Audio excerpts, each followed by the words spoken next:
How to change voice on Messenger call.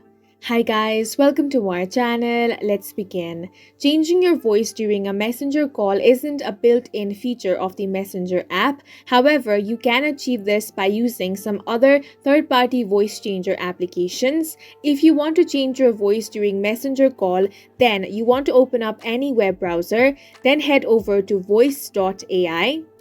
You can tap on Get Started for free. Voice.ai is a popular application that allows you to alter your voice during live calls, including those on Messenger.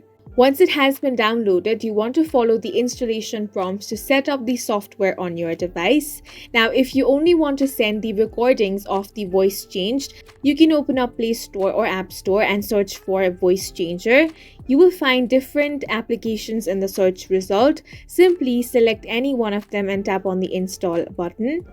After this application has been installed, you can change your voice and record it. Then open the Messenger application and then simply send that recorded voice. And that's it for this video. If you found it helpful, please make sure to hit the like button and subscribe for more videos like this.